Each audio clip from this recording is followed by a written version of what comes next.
todos, que é como ter as melhores pessoas na minha empresa, não é? Como ter as pessoas que realmente produzem resultados. E para nós no Great Place to Work, só existe uma maneira, você tendo o que a gente chama de um ambiente de confiança, onde as pessoas que trabalham confiam na gestão, nos seus chefes e vice-versa. Essa é uma maneira, é o ponto de vista do que é uma pessoa trabalhar no que a gente chama de um Great Place to Work. Mas nos últimos, talvez, 3, 4 anos, a gente constatou uma outra coisa que é bastante interessante. O que é ser um Great Place to Work do ponto de vista do gerente, do líder, do diretor? E era um ponto que eu nem ia citar, mas com o que foi dito logo no começo, no primeiro painel, pelo Sucupira, falou que é um líder, né? Ele falou, se não me engano, repetindo as palavras dele, que é um lugar onde você cumpre os seus objetivos com um bom time e da forma certa, não é? E nós constatamos, observando as melhores empresas para trabalhar, que do ponto de vista do líder, um Great Place to Work é onde você cumpre os seus objetivos com pessoas que dão o melhor de si e que trabalham muito bem em conjunto, em equipe. Então, vejo que é mais ou menos a mesma coisa, e não é por acaso. Quer dizer, todas essas definições e conceitos que a gente usa vieram de observação das empresas, de melhores empresas, que são, também com vários estudos realizados, empresas mais lucrativas, empresas mais perenes. E só uma última coisa antes da gente começar. Não necessariamente empresas muito jovens. Temos muitas empresas novas, muitas empresas de setores novos, mas temos também empresas centenárias. Então, se ter um bom ambiente de trabalho com as melhores pessoas ou talentos, não é? Como a gente usa, não é novidade, é uma coisa muito antiga. Talvez o que seja novidade é que isso está ficando cada vez mais crítico e mais importante. Pode ser, e eu gostaria de depois ouvir a opinião de vocês, pode ser talvez o único diferencial competitivo que você realmente consiga. Quer dizer, com as pessoas, porque a tecnologia é commodity, o dinheiro está disponível se você tiver boas ideias, e tudo que a gente listava, os recursos financeiros também, a gente vê, se eu tiver boas ideias eu tenho recursos, não é? Mas as pessoas não necessariamente, é um problema um pouco mais diferente. Então eu gostaria, talvez, até por questões sociais, não é? E protocolares, né? Para a Sofia começar, não é? Como é que você vê essa questão do ser humano? Obviamente eu sei qual é a sua opinião, né? Porque é o núcleo central, talvez de vocês dois até, não é?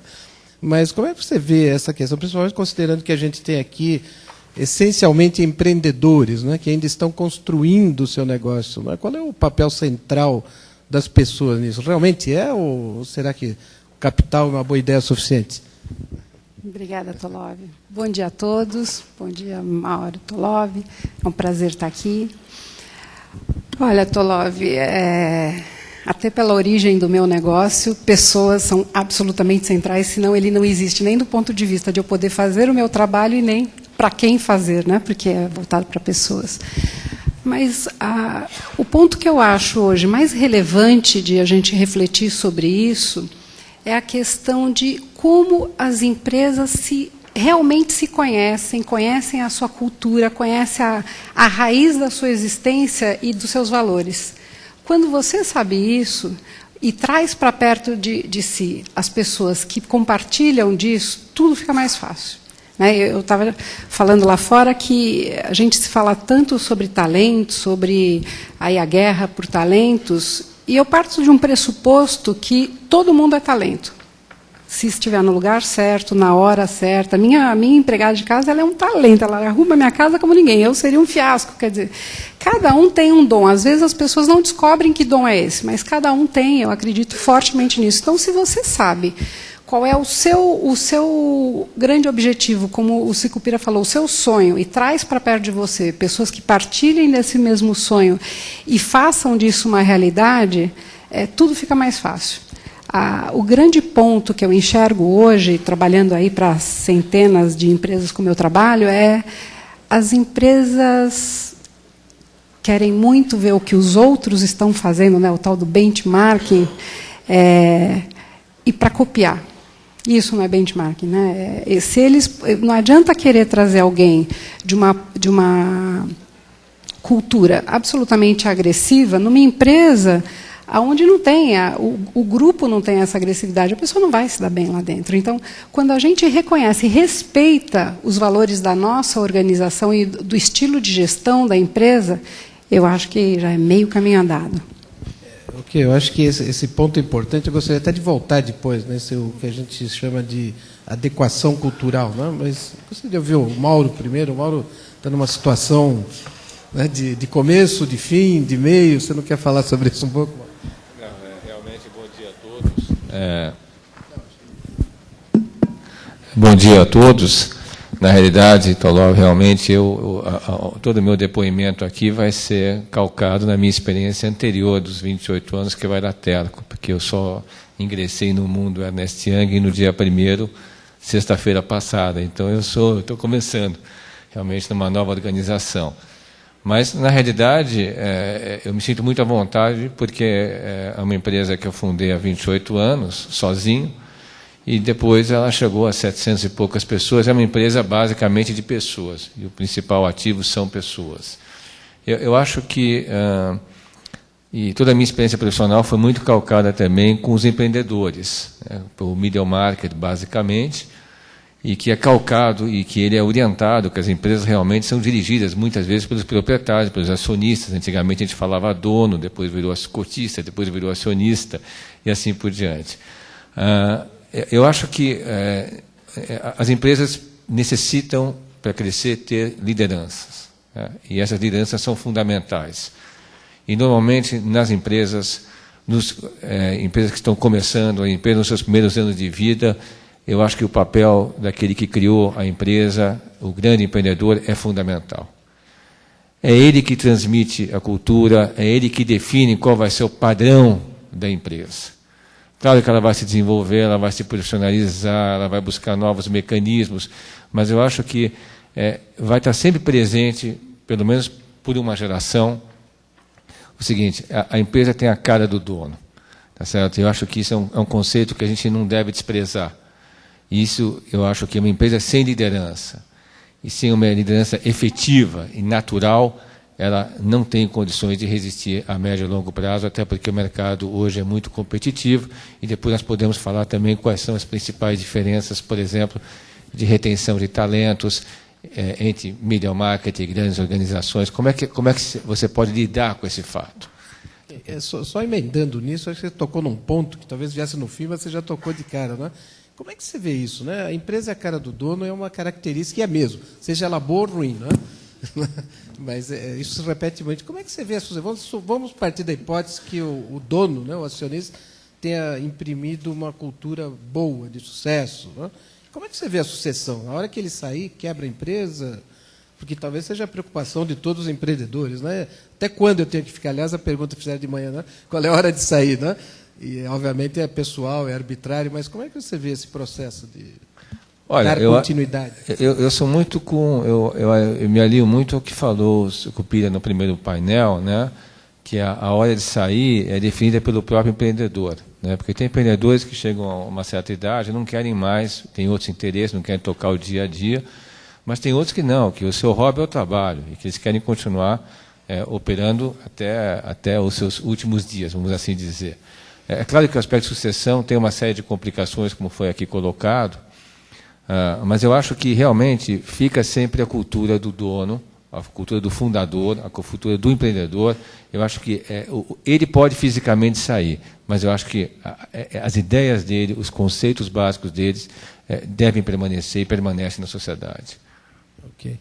Vou falar sobre isso.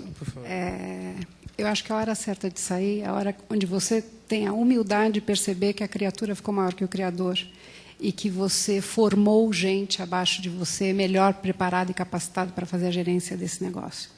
E, para muitos, isso é uma perda. Na minha opinião, é um grande orgulho. Se você conseguiu brotar dentro da tua organização pessoas que pensem como você e que conseguem fazer hoje o teu negócio prosperar e ter visões mais abrangentes, porque o meu negócio, por exemplo, inovação é o ponto número 1. né? Eu trabalho fortemente nas minhas empresas a questão de inovação, porque se as pessoas mudam com o tempo, como é que os processos, as ferramentas de recrutamento, seleção e desenvolvimento são as mesmas? Não pode ser. Então, inovação é super importante. E a gente chega num determinado limite que, até pela tua história de vida, pela tua experiência, às vezes você não está aberto para o novo ou nem consegue perceber, e outras pessoas à tua volta percebem isso. Então, eu, particularmente, estou com 49 anos. O ano que vem, eu já saí das funções executivas da minha empresa, já tem a minha sucessora, que já em 10 anos se tornou de uma estagiária sócia. Ela é muito mais brilhante do que eu, a Maíra. E eu tenho até cargo novo, viu, gente? Agora eu vou me chamar CSO, Chief Spirit Officer. O meu trabalho vai ser eu vou continuar na empresa, mas passando e continuando inspirando as pessoas naquilo que eu acredito, nos sonhos, que hoje é compartilhado. Eu não tenho quadros na nossa empresa falando quais são os valores e os sonhos. Ele está impregnado nas pessoas que trabalham lá. O que eu tenho no meu escritório é na porta de entrada, numa parede bem grande, escrito assim: seja a mudança que você deseja ver no mundo, do Gandhi, porque é isso que eu acredito. Se você não fizer isso, não vá pedir para o outro fazer. Então, a gente tem que estar junto nisso, né? E o momento certo é esse, é a hora que você percebe que tem pessoas com competência e que você foi a líder que inspirou, que fez com que essa pessoa crescesse e perenizasse o seu negócio. Você tocou num ponto, eu achei que eu tinha conhecido o cartão mais criativo, que eu já vou falar, mas o Chief Spirit Officer acho que ganhou. Não, roubei de Ken Blanchard, não é meu não. Mas eu vi uma pessoa uma vez, deu o cartão dele estava escrito Guardião da Cultura, era o cargo dele. E que é um papel não desprezível, né? De preservar, ter sequência, né? Mas, Sofia, eu falei que eu queria voltar nesse ponto. Eu noto, e não só no Brasil, mas em vários países, e hoje a gente está em mais de 45 países, que as empresas estão mudando de recrutar, e também foi falado isso de manhã, de recrutar pessoas não só pelas suas habilidades, por aquilo que se precisa da pessoa para o trabalho, mas muito pelas características que ela tem de comportamento, de atitude. Como é que você vê isso? É claro, eu queria dizer que é claro que a característica, a habilidade é importante, né? Se eu preciso de um operador de caldeira, o cara precisa ter alguns conhecimentos técnicos, ou se eu preciso de um médico, ou de uma enfermeira. Quer dizer, tirando isso de lado, como é que você vê essa mudança? E eu gostaria de ouvir a opinião do Mauro depois também sobre isso. Olha, Tolov, há 20 anos atrás, quando nós começamos, falando especificamente da porta de entrada na empresa, que são os programas de estágio, trainees e MBAs que nós tocamos, há 20 anos atrás, o que era mais importante era o conhecimento técnico, o domínio técnico. Portanto, naquela época, o mais importante era ter estudado em escolas que garantissem esse conhecimento técnico. E o que as empresas viveram foi, em alguns casos, criação de vários feudos, onde as pessoas pensavam iguais, porque vinham das mesmas formações, das mesmas escolas. E que, em muitas empresas que eu vivi, eu percebi que isso engessava, não trazia a diversidade do pensar e do construir de uma maneira diversa. Depois, quando se começou a perceber que mão de obra, principalmente depois que entrou a tecnologia na nossa vida, mão de obra, você ensina. A parte técnica você ensina, mas a atitude... algumas delas você não ensina. Uma característica de personalidade, de vivência. Eu estou para ver alguém que consiga desenvolver o outro iniciativa. Né? Tem algumas que você tem o DNA, você vai lá, dá um desenvolvimento, um treinamento, a pessoa desenvolve. Mas tem coisas que são de dentro. Quer dizer assim, quando o chefe falar para você o que está faltando em você é iniciativa, está na hora de mandar o currículo, é isso? Eu acho que tem que entender. Então, assim, se eu trago a pessoa certa... formar essa pessoa para fazer a parte técnica é muito mais simples do que fazer com que essa pessoa valorize e partilhe das mesmas coisas que eu partilho. Hoje, nós já avançamos um pouco mais, onde as empresas estão olhando e dizendo assim, também... Mais importante também do que a questão de ter as habilidades e os comportamentos, as atitudes que eu busco, é, de fato, ser pessoas que partilham dos mesmos valores que eu partilho. Então, muitos processos seletivos hoje, nós começamos, tem uma grande empresa de bens de consumo, posso falar porque é aberto no mercado, a Johnson & Johnson, nós começamos o programa de trainees, tem mais de 30 mil inscritos, onde ele tem que fazer um pequeno vídeo dizendo quem é ele, que marca ele quer deixar no mundo. E nós cruzamos isso com o credo da Johnson, que é muito forte lá dentro. Então, se essa base inicial não tiver ok, o resto não vai funcionar. Mas, isso, de novo, para se fazer isso, precisa se conhecer fortemente, saber o que de fato essa empresa valoriza e busca e tem como... A real cultura, não é que está no papel. A real cultura para poder fazer isso. Bom, Mauro, você saiu de de 1 para 700. Então você recrutou muita gente na vida, né? Obviamente. Né? Eu fiz muito recrutamento na vida, né? E diria para vocês que é uma coisa que sempre eu gostei de fazer. É claro que 6, 7 anos atrás, a gente chegou num determinado nível, eu tive que parar de fazer isso, mas eu me lembro que até 6, 7 anos atrás a gente tinha alguns milhares de candidatos para 60, 40 vagas, e eu pegava os últimos 60, 80 candidatos a cada 15 minutos, ficava 2 dias fechado e participava decisivamente da escolha final. Aí depois, realmente, hoje, com 150, 200, é impossível você fazer isso, eu não faço mais. Mas eu acho que as coisas mudaram. Quer dizer, eu acho que é uma coisa importante que também me reporta aqui ao primeiro painel, eu acho que a vontade é mais importante do que a capacidade técnica no primeiro momento, principalmente no jovem que inicia a carreira.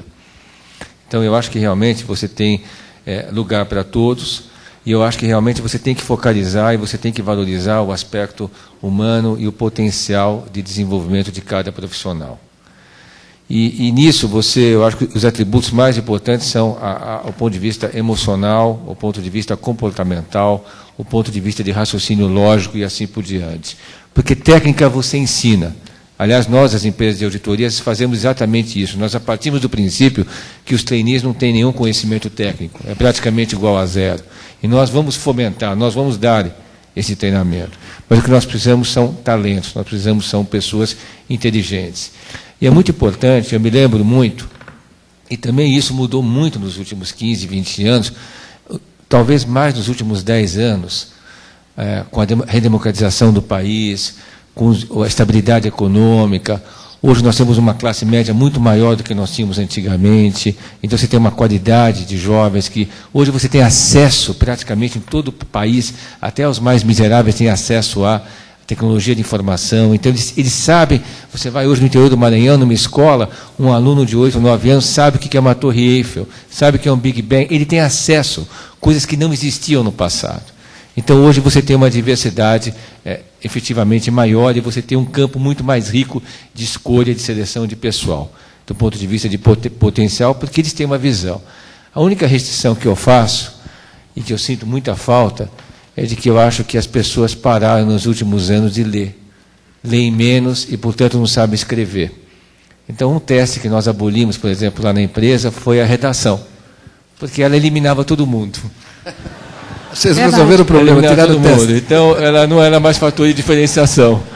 Tá certo? Então, mas isso é uma coisa muito séria. É uma coisa muito séria, porque o aluno hoje tem apostila, que tem resumo, tem computador, tem um trabalho que se copia rapidamente. Antigamente tinha que ia pagar, tinha que tirar fax, essas coisas. Então, isso eu acho que muita coisa nós temos um desenvolvimento tecnológico, mas do ponto de vista de raciocínio, do ponto de vista de manifestação oral, escrita, etc., eu acho que nós tivemos uma queda de qualidade nos últimos anos e nós temos que resgatar isto. Isso é um plano nacional, isso. Você concorda com isso? Porque o que eu vou dar números estatísticos e não de agora. Quando era Brahma ainda, não sei se o Beto ainda está aqui, uma das primeiras coisas que nós fazemos no programa de trainees da Brahma era aplicar um teste de português. De 1.800 pessoas que na época a gente aplicou, só uma passou, que era uma surda-muda. Então, e assim, hoje, quando a gente olha a questão da redação e do português, a gente não olha o português casto, porque senão nem a gente fala, né? Eu acho que também essa é uma realidade, mas você olha se tem início, meio e fim a frase, se tem concordância, porque isso às vezes falta. Então, o maior problema hoje de reprovação dos jovens nos processos seletivos, para vocês terem uma ideia de como isso é grave, né? Neste ano de 2010, vão passar só pela Companhia de Talentos mais de 900 mil jovens brasileiros e de outros países em processos seletivos. O índice de aprovação para um programa de trainees é de 0,002%. Nós chegamos a ter 2.000 candidatos por vaga e, às vezes, deixamos as vagas em aberto. porque o que a gente mais tem dificuldade de encontrar hoje é a capacidade de análise, a capacidade de argumentação, porque fica muito raso. Eles sabem um pouco de tudo, mas nada profundamente. Então, essa é uma questão crucial hoje. É um aspecto importante disso. E, para vocês terem uma ideia, como é uma coisa, infelizmente, regionalizada, o mesmo teste que nós aplicamos de raciocínio lógico no Brasil, Argentina e México, por exemplo, que é um número que eu tenho aqui na cabeça, a média do brasileiro é 6, do argentino é 8 e do mexicano 4. 4. Então, só na cidade de Buenos Aires se vende mais livros que o Brasil inteiro junto. Então, a questão da leitura... Mesmo nessa situação de crise... Mesmo a situação da leitura é uma situação crucial hoje para que ele possa desenvolver uma capacidade de analisar qualquer coisa na vida, não é só no trabalho, né? Eu diria que hoje, talvez, não sei se foi inaugurado pelo presidente Lula, acho que já vinha vindo, né, ele só oficializou, né, o neoportuguês, né, que é uma maneira diferente de falar, e tem também o tecnoportuguês, né, que é a linguagem dos blogs, dos twitters, né? Talvez a gente tenha que pensar um pouco nisso, né? Acho que o idioma é vivo, né? Uma língua viva, o próprio nome já diz, né? Ela está sempre em mutação, mas a nossa está um pouco em deterioração, talvez, né? Muito grande. Mas tem uma pergunta aqui, não é exatamente a pergunta, e eu incitaria vocês a fazerem perguntas, fica muito mais divertido, porque senão fica uma conversa entre nós aqui, né? E a gente tende a concordar, né, em muitos pontos, mas as perguntas de vocês são fundamentais. Então, por favor, encaminhem suas perguntas. E uma delas aqui, que por acaso era que eu estava pensando, a gente falou até agora em trazer as pessoas certas, né, que é um problema não desprezível e crítico. Mas suponhamos que eu tenha feito o Dream Team, né, a equipe ideal dentro da minha empresa. Como é que eu retenho essas pessoas? Eu acho que essa é uma palavra que tem se usado, eu acho que livremente e às vezes inconsequentemente, né? Quer dizer, tenho meus programas de retenção de talentos, né? E isso, eu tenho algumas restrições a alguns dos programas, mas eu gostaria de ouvir a opinião de vocês sobre isso. Bom, eu acho que esse é um ponto importante, quer dizer, recrutar é um primeiro passo, e o segundo passo, na realidade, seria você manter, tá certo, pelo menos os melhores profissionais na sua empresa. E acho que esse é um desafio muito grande, né? E eu queria até colocar um aspecto que eu acho muito importante, a diferença, quer dizer, para os empreendedores, que normalmente são empresas que estão em fase inicial, em fase de crescimento, em fase de expansão, e que se vão tornar grandes a curto prazo, eu acho que realmente, nesse momento, você pode ter algumas diferenças com relação às corporações. Porque não dá para competir com as corporações em certos aspectos, como, por exemplo, a parte, às vezes, de remunerações, a parte de benefícios, a parte de oportunidade de fazer um desenvolvimento no exterior. Então, as corporações saem na frente nesse aspecto. Como é que eu, como empreendedor, ou como media marketer, eu compenso isso? Tá certo? A minha experiência, como é que foi? Como é que você compete com a grande pelo mesmo talento, né? Ou não deixa ele embora, é isso? Exatamente. Quer dizer, eu acho que você tem que desenvolver, primeiro, um excelente ambiente de trabalho. Quer dizer, isso é um fator importante, e às vezes em organizações menores você consegue fazer isso com mais facilidade. Em segundo lugar, você tem que dar ao jovem, ou aquele que vai entrar na empresa, uma perspectiva rápida de crescimento profissional. Que ele também vai ter oportunidade de crescer, que ele também vai ter oportunidade de ser um profissional de primeira linha, como se ele estivesse numa grande corporação. Então, eu acho que você tem fatores que devem ser valorizados dentro da pequena e média empresa. Eu posso dizer, Toló, por exemplo, no nosso caso, que nós nos agregamos agora a Ernst Young, nós viemos com 700 e poucas pessoas, dos quais 100 aproximadamente são gerentes, diretores e sócios. E 80% deles começaram como trainees na companhia. Eu acho que esse é um indicador interessante, mostra muita coisa, né? Quer dizer, nós, não é porque nós não éramos uma corporação que nós não conseguimos reter as pessoas. Tá certo? Então, eu acho que existe espaço para tudo. A questão é que os focos são diferentes. Você falou o desafio, né? Eu acho que a empresa empreendedora tem desafios, que ela tende a ser uma empresa em crescimento, né? Se ela estiver dando certo, e pode ser um atrativo interessante. Aliás, esse é um dos fatores que a gente encontra, né? Por que você fica na empresa? Porque eu tenho oportunidades, né? Você falou também criar um bom ambiente de trabalho. O que você quer dizer com isso? Eu lembrei, você falou do México, eu lembrei. No México eles dizem, né? Pouco trabalho, muita plata, buen tequila, viva México. Né? E tem nota 4, né? Tem nota 4. O que é para você? Quer dizer, o ambiente de trabalho pode ser muito vago, né? Quer dizer, na sua experiência, né? Você conseguiu criar isso, não é? porque você reteve gente. Eu acho que não é uma questão assim, eminentemente pessoal, também é um grupo de pessoas, muitos estão comigo há 20 e poucos anos, tal. Mas, na realidade, eu acho que o ambiente de trabalho é uma coisa muito importante, as pessoas se sentirem bem. Certo? Eu acho que esse é um fator, ele é um tanto quanto subjetivo, mas eu acho que as corporações, as empresas médias, etc., elas têm bastante condição de poder fazer isso. Né? Eu vejo, por exemplo, imagino que nenhuma empresa consegue crescer rapidamente, tá certo? Se ela não tiver um bom ambiente, se as pessoas não se sentirem satisfeitas em trabalhar lá dentro. Quer dizer, para mim, o conceito, eu diria um conceito muito simples de o que é uma boa empresa para trabalhar. Que você é especialista nisso, tá? Mas é quando eu acordo segunda-feira que eu não estou infeliz de ir trabalhar. E quando chega sexta-feira, eu não vou falar, graças a Deus, hoje é sexta-feira. Se eu conseguir evitar esses dois sentimentos, as pessoas gostam de trabalhar na empresa. É muito simples, é um medidor muito simples. Okay. Sofia, né? A gente está falando, na verdade, do reter, né? Do reter.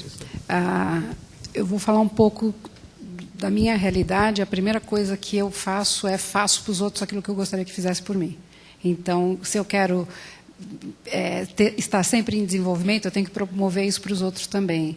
Eu tenho uma prática no escritório muito forte, que a cada 2 meses, 3 meses, no máximo, nós apresentamos da faxineira às sócias todos os resultados da organização. Então, todo mundo numa única sala. Eu tenho hoje 176 pessoas, então ainda dá para fazer. Transparência, onde eu mostro o que a gente cresceu, quais são as dificuldades que a gente tem, o que nós estamos vivendo. Então, tudo aquilo que é discutido na sala entre as sócias e o grupo de gestão é discutido com todos eles. A gente leva para depois da porta da sala de reuniões a nossa realidade. Então, eles partilham com a gente. Quando teve a crise de 2009, onde o meu segmento caiu 70% nos 2 primeiros meses do ano, a gente teve um prejuízo fenomenal, colossal, né? Nos 2 primeiros meses, onde eu senti medo que as pessoas fossem embora, as pessoas vieram propor de reduzir os seus salários, porque sabiam para sustentar a empresa, que depois ia melhorar para todo mundo e a gente ia conseguir continuar junto. Mas, primeiro vem o exemplo. Todo mundo sabia que, desde o início do ano, eu tinha zerado meu Prolabore. Então, eu acho que quando você mostra o que você está fazendo e a questão do bom ambiente de trabalho que o Mauro falou, para mim é isso. É um ambiente que não é porque chegou o presidente, ou chegou a diretora, ou chegou uma sócia, opa, eu tenho que mudar. Eu continuo sendo o que eu sou na frente. No escritório, nós sentamos todos no mesmo espaço, no mesmo tipo de mesa, no mesmo tipo de cadeira, porque é um time atrás de um objetivo único. Claro, tem as pessoas que têm que comandar esse barco e dizer para onde está indo, mas é uma realidade, é um bom ambiente onde eles sabem que eles podem falar o que quiser, que eu vou ouvir e eu vou dizer, isso você tem razão, vou mudar imediatamente, isso você tem razão, mas por isso eu não consigo mudar agora, e isso daqui não vai mudar por isso. Então, quando você explica para as pessoas, elas se engajam. O índice de retenção é altíssimo, porque as pessoas, de fato, sabem que não existe alguma coisa escondida, ou assim, as cartas marcadas, quem chegou à liderança da empresa é reconhecido por todo mundo que tem motivo para ter chegado. Então, essa transparência de você ser lícito o momento de desenvolvimento, eu tenho pessoas lá que têm 12 anos de empresa e não passaram de uma posição gerencial, e tenho pessoas com 10 anos, como eu já contei, que viraram sócias. E se convive muito bem, porque cada um sabe o seu limite, é conversado com cada um, o que cada um quer para si. E aí, trabalhado isso junto. Ok. E tem uma pergunta aqui que é interessante, eu acho que assim, aquelas perguntas que não são capciosas, mas são divertidas, pelo menos, né? Que é uma pessoa que é gerente, diz que tem uma equipe muito comprometida, motivada, mas tem um diretor que não agrega a frase, não é? O que fazer nesses casos? Né? Ou o que você já fez também, tanto nas empresas de vocês ou os clientes de vocês? Né? Eu vou dizer o que eu já fiz. Okay. Eu fui procurar o presidente e contei. Olha, a situação é essa. Eu acho que quando você faz, de novo, um jogo claro, onde você mostra o que está acontecendo... Quer dizer, você insiste nessa tecla, precisa ter abertura suficiente para que falar. As pessoas possam... Eu acho que a pior coisa que acontece é o falar por colega do lado, é o reclamar em casa, é o reclamar... e não falar para quem de direito tem que saber. E aí, se essa pessoa, que é o líder maior dessa organização, não fizer nada, e ele está compactuando com o que está sendo feito... E aí eu digo assim, é a empresa que eu quero ficar? Então, eu aprendi desde pequenininha com os meus pais que os incomodados que se mudem. Então, se aquilo que eu trouxe, que eu estou enxergando, que pode ser uma coisa importante para a organização, não está sendo ouvida, tento uma, tento duas, tento três, na quarta mudo eu. Deixa eu fazer a mesma pergunta, mas de uma forma diferente. Né? Você começou só você, então era fácil, né? Porque era uma equipe integrada, né? E você foi subindo e trazendo gente até 700, até essa fusão agora recente. Né? O que você fazia como principal líder nessa situação, né? De que você descobriu que no meio tem alguma coisa que está segurando, né? Tem alguém que está impedindo. Aliás, é muito comum isso. Né? Muito comum.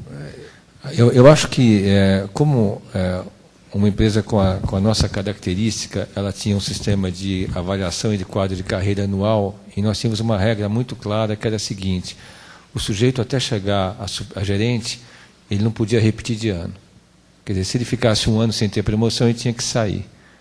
Então, nessas situações, você acabava fazendo um filtro natural daqueles elementos que não estavam adaptados na organização. Então, à medida que as pessoas iam subindo, eram aquelas que efetivamente agregavam, tá certo, para a equipe e para a companhia. Então, eu nunca tive muita dificuldade com relação a esse ponto. Foram poucos casos que chegou ao meu conhecimento de que alguém está destoando do grupo, porque existia um sistema formal de avaliação e que funcionava, inclusive, como uma prevenção para esse tipo de fato. Okay? Agora, uma coisa que eu acho importante, também que eu queria comentar, que se fala muito, é o seguinte: eu estou com turnover alto, eu estou com muita rotação de pessoal, etc. Olha, alguma coisa está errada na companhia. E se vier com uma desculpa dizendo o seguinte: olha, o mercado está muito aquecido, por isso que eu estou perdendo as pessoas, é uma miopia. Isso pode ser um fator, mas ele não é sozinho, isso não é o principal fator quando eu tenho um turnover alto numa companhia. Então, eu acho que você tem que estar sempre atento com relação às pessoas. Né? Então, eu acho que prevenir do que depois tentar remediar. Isso vale também para a parte das pessoas. Okay. Deixa eu só complementar uma coisa que eu esqueci de falar. Antes de falar com o presidente, eu falaria com a pessoa. Eu conversaria com o líder, eu conversaria com o diretor que está sendo o meu problema e dizendo por que ele está sendo um problema, o que eu enxergo que podia ser melhorado, como é a minha percepção. E se aí isso não tiver repercussão, aí eu subo, mas eu primeiro vou falar com a pessoa. Eu esqueci de comentar isso. Okay. E uma outra coisa que você citou, não sei se você falou agora, eu me perdi um pouco, mas você está falando que é melhor saber do problema antes, né, que eu acho que está um pouco ligado, né, do que deixar ele crescer e depois não conseguir resolver. Não é um pouco isso que você... eu acho que sim. Acho que essas pessoas, você tem que ter um sistema de comunicação, como foi falado aqui, permanente com a tua equipe, quer dizer, quanto melhor, quanto mais melhor, usando um jargão popular, tá certo? Porque eu acho que você consegue corrigir muitas coisas antes. Agora, depois que, como eu digo, o sujeito vem na sua sala e vem pedir demissão, vem comunicar que vai demitir. Então, antigamente eu fazia um trabalho de tentar convencê-lo a ficar. Tá certo? Hoje eu já faço a seguinte pergunta: você veio me comunicar ou você veio discutir? Porque se ele veio comunicar, não tem mais discussão. Certo? Então, eu acho que quando chega a essa situação, não há mais discussão, não há mais conserto. E aí você pode, inclusive, perder uma série de investimentos que você realizou ao longo dos anos. Então, não é um sistema que eu diria para você de buscar informação de uma forma formal, mas eu acho que você tem que estar muito atento e você tem que tentar ouvir as bases, você tem que tentar ouvir os escalões médios, você tem que ter algum sistema razoavelmente organizado de comunicação para que você não seja, como líder, pego de surpresa. Qual seria o seu sistema? Como é que você ouvia as suas pessoas? Que mecanismo você usava pessoalmente? Que eu acho que é uma informação importante. Eu tinha um costume, né? Eu acho que eu não vou conseguir fazer da mesma forma daqui para frente. Por exemplo, eu me reunia com os staffs, de supervisores para baixo, cada 3 meses, eu e eles, sem os gerentes e sócios, para que eu dava uma prestação de contas e tinha um debate, perguntas e respostas. Eu fazia isso, inclusive, nas outras cidades, nos outros escritórios do Brasil. Eu tinha reuniões só com gerentes e tinha reuniões só com sócios. Quer dizer, quando você ouve os 3 níveis da empresa, é difícil que você não perceba 80% pelo menos do que está ocorrendo na tua empresa. Escutar com atenção, não? É claro que a empresa cresce, Hoje eu vou ter uma organização maior, nós vamos ter que buscar outros mecanismos, mas nós temos que ouvir as bases. Tem que ter os mecanismos. Porque, mudando um pouco de assunto, apesar de não mudar muito, mas é um tema que a gente agora há pouco estava falando e apareceu naturalmente. A nova geração, que alguns chamam de geração Y, não é? O que tem de bom, de ruim? O que fazer com essa nova geração que para algumas pessoas é uma geração impossível, inadministrável, não é? Apesar de ter uma série de qualidades, não é? Como é que vocês veem isso? Provavelmente vocês estão lidando com isso todos os dias, não é? E com essas questões também, não é? É uma bonita questão, porque as coisas que eu mais escuto nas empresas esse jovem de hoje é infiel, insubordinado, imediatista, né? Tem um monte de isso, até saiu uma matéria grande alguns anos atrás falando disso. E a gente fala do jovem de hoje, ou da geração Y, muitas vezes como se nós não tivéssemos nada a ver com isso, né? Eu digo que não existe, eles não vieram assim de Marte, Vênus e Plutão. Quem já me viu falando sabe que eu falo isso. Não existe produto mais nacional e mais made in us do que eles, né? Eles são o fruto da educação que eles estão recebendo. Então, se o jovem hoje ele tem algumas características, vamos lembrar, fazer um retorno aí à nossa infância, quem é mais velho aqui. Sim, nós tínhamos hierarquia em casa, né? O pai olhava, a gente já sabia se tinha pisado na bola. A psicologia era aplicada, onde batesse, né? No rosto, no bumbum, onde fosse, a psicologia aplicada era usada. Então, a forma, o respeito com que nós fizemos a ter dos nossos pais. Quando eu estava na escola, a diretora aparecia, nós parávamos de andar e esperávamos a diretora passar por respeito. Então, existiam tradições, vamos dizer assim, existia uma forma de se relacionar em cada momento da tua história diferente. E nós ensinamos os nossos filhos a não engolir o sapo que nós engolimos. Porque nós fomos criados por nossos pais e avós que trabalho era para a vida inteira. Eu tinha orgulho de trabalhar, eu não pedia aumento, eu não pedia promoção, eu era reconhecida, eu esperava por ser reconhecido. Trabalho era dever, era obrigação, porque eu ia ter prazer depois, quando me aposentasse, levar minha senhora para Caldas Novas, para ir ser feliz, né? Então, a gente vem de uma história, pais aqui, eu escuto muitos relatos de pessoas que falam assim, quando eu contei em casa que eu ia pedir demissão, minha mãe quase enlouqueceu, porque não faz parte. Então, se pede demissão, né? Não se pede demissão. Eu espero, e muito era assim, se não vinha aquilo que a gente queria, a promoção ou aumento, a gente fazia o quê? Se magoava. Ficava quietinho, calado, com aquele nó na garganta e não punha para fora. E nós ensinamos os nossos filhos a pôr. E aí a gente depois não sabe como lidar com isso, né? No mundo corporativo e às vezes nem em casa, né? Mas qual a sua recomendação para a minha recomendação é a gente olhar e dizer que assim, gente, é absolutamente igual. Nós também fomos rebeldes sem causa, nós também queríamos ultrapassar às vezes os limites. A grande questão é olhar para esse gente jovem. Eu estou muito cansada de falar e ouvir, ser chamada para fazer palestras sobre conflito de gerações. Eu acho que a gente devia falar de encontro de gerações. O que nós estamos aprendendo com esses jovens? O mundo mudou, o mundo não é mais o mundo dos nossos avós. Os nossos pais, os nossos avós mandavam uma carta pelo correio para importar uma máquina e ficavam esperando a resposta da carta 6 meses depois. Hoje é 24/7, real time. Então, você hoje, a rapidez que o mundo funciona, o imediatismo que o jovem tem, é o imediatismo do mundo. Então, nós temos muito para aprender com esse jovem, e esse jovem, ele fez, sim, as outras gerações olhar e dizer assim, espera aí, eu quero ter prazer naquilo que eu faço, eu quero ter uma causa maior. Né? E o jovem, ele tem várias empresas com um histórico de retenção de jovens altíssimo, desde que o jovem entenda qual é a causa pelo qual ele é inspirado, ele fica por aquilo que ele acredita. Ele briga por aquilo que ele acredita. E isso eu acho que é um grande aprendizado. Importante, né? Importante porque, assim, se a gente não para ouvi-lo e acha que tem todas as respostas, já está afadado ao fracasso. Porque o jovem, ele não quer ser mandado, ele quer fazer parte. Quer ser convencido também. Qualidade de vida para o jovem é, eu trabalho horas e horas a fio. Não tem problema rodar à noite, desde que tenha sentido aquilo que está sendo feito, e nós estamos fazendo juntos, construindo juntos, por um motivo comum.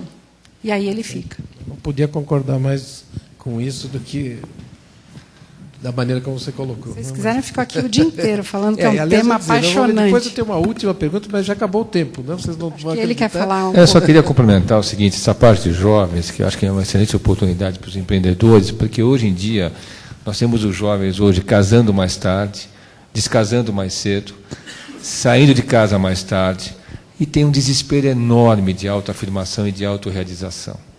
Então, você pode encontrar hoje, nesse campo, esse pessoal de 25, 30 anos de idade, pessoas que não têm resposta de emprego, que fizeram os mais diversos tipos de faculdades. Antigamente, você tinha advogado, médico, contador, engenheiro, etc. Hoje em dia, você tem 50 mil profissões diferentes. 22 mil cursos superiores no Brasil. Então, quer dizer, realmente, eu acho que você tem, nesse campo, você pode, inclusive, encontrar muita gente que está com talento reprimido, que não tem condições de trabalhar e que estão desesperados com essa situação.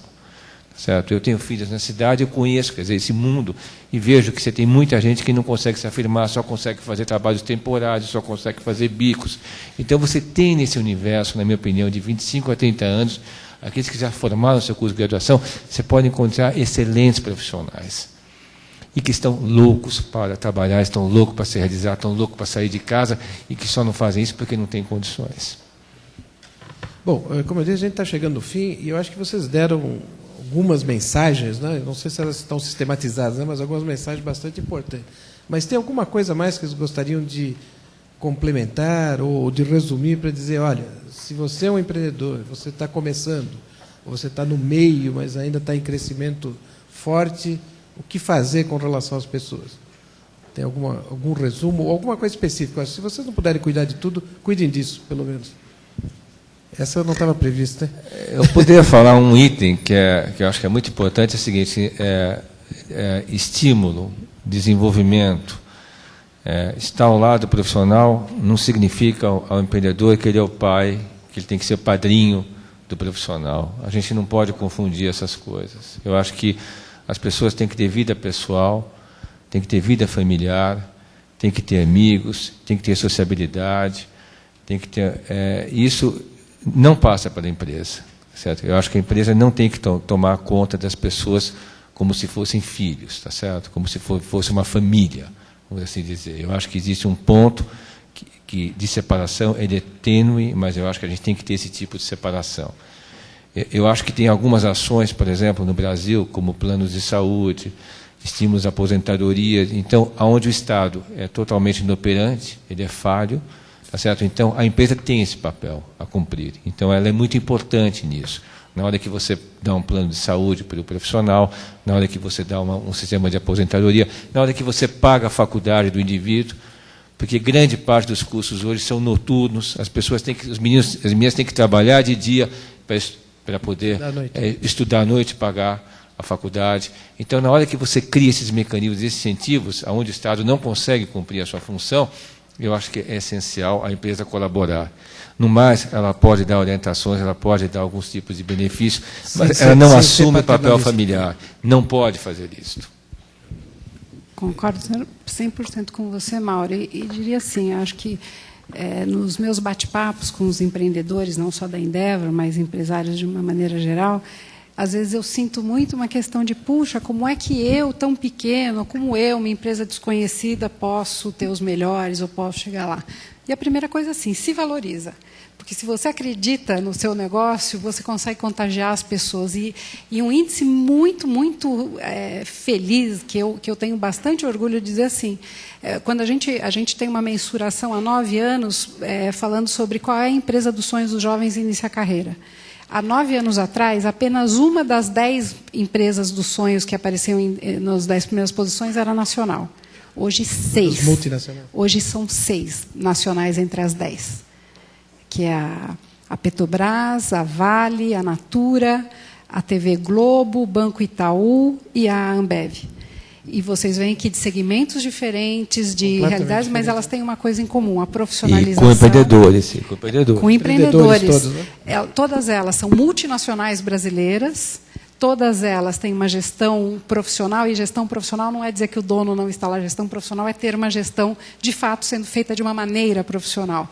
E esse índice não é só para jovens, não. O número de presidentes de multinacionais que hoje, na nossa área de seleção de executivos, chega dizendo assim, eu quero fazer meu próximo passo de carreira para uma empresa nacional ou para uma empresa pequena que eu possa agregar o conhecimento que eu tive até hoje e ajudar a crescer esse negócio, é enorme. Quer dizer, potencialmente você está dizendo que eu não deveria ter complexo de inferioridade por uma empresa pequena. Acreditar o que interessa é o tamanho do sonho, é isso? E se você acredita no seu sonho, você mobiliza as pessoas em volta de você para fazer realmente um grande negócio, se o teu sonho é fazer um grande negócio. Acreditar e transmitir, pelo que vocês falaram, né? Diariamente, Mobilizar. continuamente. Né? Isso.